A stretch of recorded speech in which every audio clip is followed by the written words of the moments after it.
Hey everyone, it's Joe from greenlightsound.com, and today we've got a comparison with two plugins used for drum replacement or drum enhancement, drum triggering.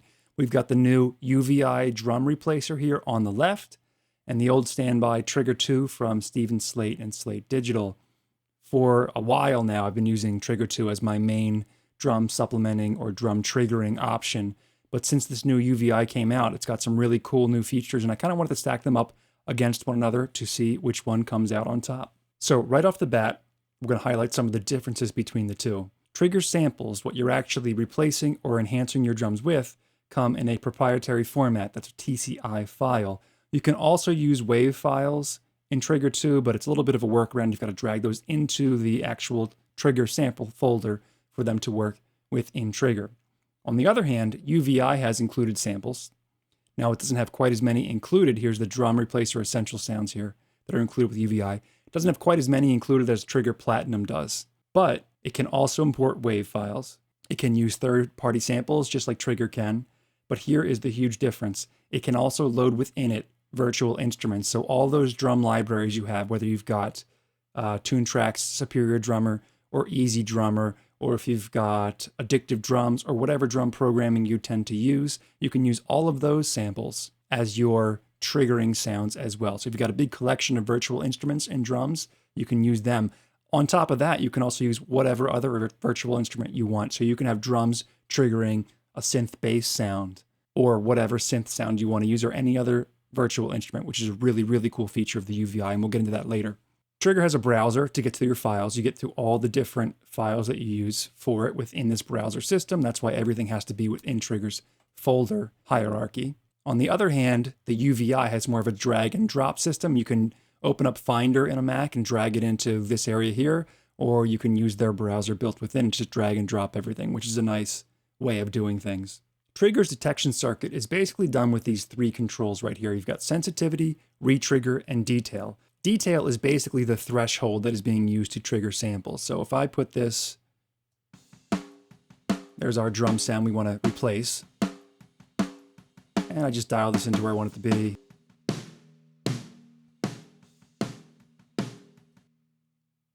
Sensitivity, right here, how sensitive the triggering is.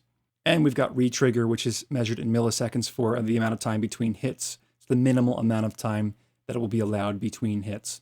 We've got low and high cut filters here on the detection circuit. So we can, for example, if we have a lot of cymbal bleed bleeding into a tom, or if we've got a lot of hi-hat bleed into a snare, we can kind of cut that high part out for the detection circuit to make it trigger a little bit more accurately. On the UVI, we've got the gate, which is the transient gate processing time. We've got our threshold represented by this green line right here and also controlled by the interface up here. And that's a lot like the detail in Trigger over here. Only samples with an RMS level above the threshold will be triggered. We've got a cooldown threshold too, and they're automatically locked in default mode, but we can unlock them and have the cooldown be different. And the cooldown threshold prevents false triggers between the threshold and the cooldown threshold, so you can set some space between those two things and prevent some false triggering that way. We've got our retriggering section here, which allows multiple triggered events to happen when the envelope is above the detection threshold.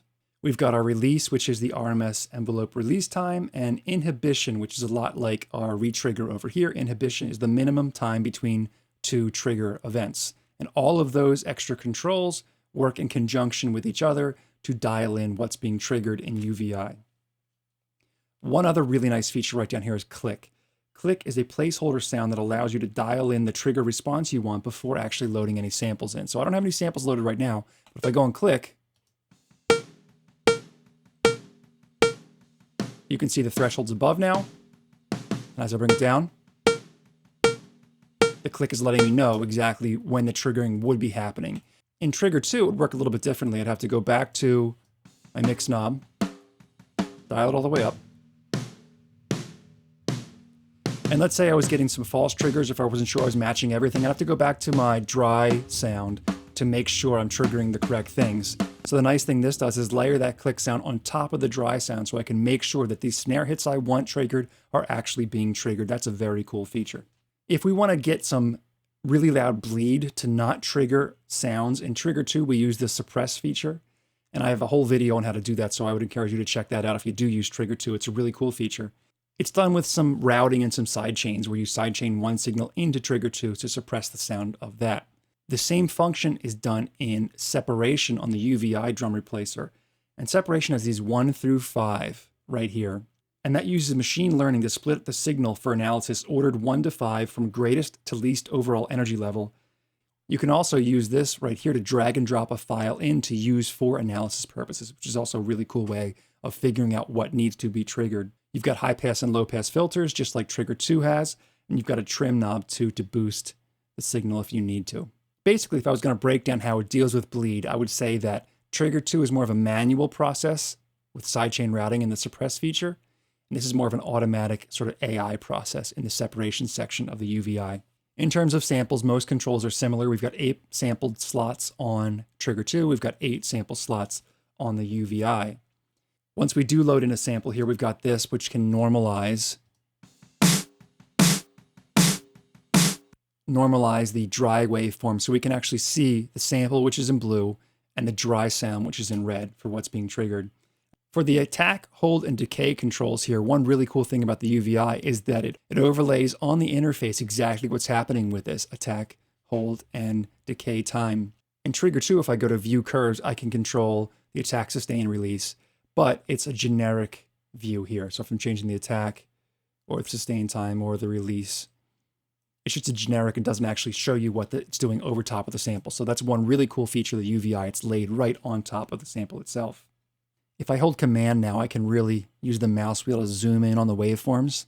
And if you see any phase issues, you can actually use this delay time to move around and adjust the triggering timing to really dial in phase, which is awesome. You can use a polarity switch button too, just like Trigger has, but Trigger does not have that amount of detail to throw in the delay exactly like that and really line up the waveforms. That's really cool that UVI has that included. We've got our velocity curve down here, velocity amount, just like we have in Trigger. Most of those controls are identical. Another cool feature we have is we can play samples in reverse. If I hit this reverse button, whatever sample I have is thrown backwards, which Trigger does not have. We've got a tuner here. Trigger also has tuning. If I go to the mixer here, I can tune each drum individually, but this little ear icon allows this to automatically tune. That's really useful for toms. So rather than trying to dial in each tom tone by ear, hit that ear icon, it'll match that tuning of the sampled tom to the original tom. In terms of what's actually being triggered for Trigger 2, all the samples are hit at the same time. So if I have 7 samples loaded, as I do here, they're all being hit at the same time. Any velocity differences are handled behind the scenes. So the presets are usually have velocity built into the TCI file, and that's handled within Trigger. For the UVI, we've got some options here down in mode. All tracks can be hit at the same time, just like we have in Trigger 2.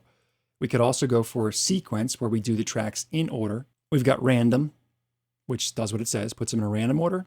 And then by velocity, we can load in samples by velocity, and it'll automatically match the velocity of the drive signal to trigger the correct sample over here. So a few more options with the UVI. Trigger 2 has just a standard mix knob. You get a little bit more control in the UVI with separate wet and dry sliders.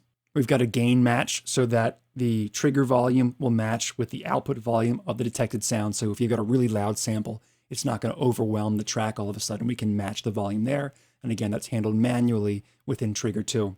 And the real huge one, if I get rid of this track right here, this sample rather, I can go over to this tab and choose a plugin, a virtual instrument, to be the source of the sound that I'm triggering. And that's a really cool feature. On Slate Digital, we can do something similar. We can actually capture the MIDI that's being triggered, drag that onto a track, but that's a little bit more manual and time-consuming process. We have to play through the whole track.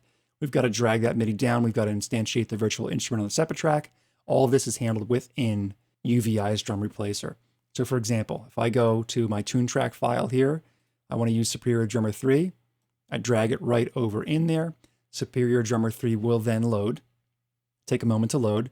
I can hit this button to open the plugin up. And there we go. There's my Superior Drummer 3 plugin being hosted within the UVI Drum Replacer. And I can trigger any of the sounds I have within Superior Drummer using this little keyboard right here, which just tells me what MIDI is being done. I can choose the MIDI channel too over here. And I get a lot more of those controls like delay and velocity and so forth. One of the really cool tricks we can do by using a virtual instrument, especially if you've got some of the virtual instruments that were recorded in really, really nice rooms, is use the sample to trigger the room sound while still keeping your dry, close mic'd snare signal. So not completely replacing, but just using a sample to trigger a room sound. The way we would go about that is pretty simple. I've got my Superior Drummer 3 loaded up, and I have a bunch of libraries I could choose from. So I'm going to go to the Hit Factory, a famous New York studio. And as the Hit Factory loads up, I'm going to go over to the mixer here. And when I get into the mixer tab of Superior Drummer, I can see what's playing. And I've got an ambience track right here. I'm going to solo that ambience up. I'm going to go back to the UVI interface. I'm going to bring my wet slider all the way down. So now what I'm hearing is the dry snare sample, the original sound. But if I move this wet slider up,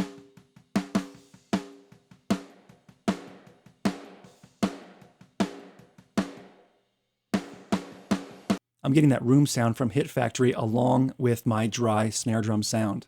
If I wanted to go to a different room, I've got another library, the Rock Warehouse, which has really big room sounds. So if I just highlight those room sounds, again, dial up that wet as I want. Here's my dry drum sound.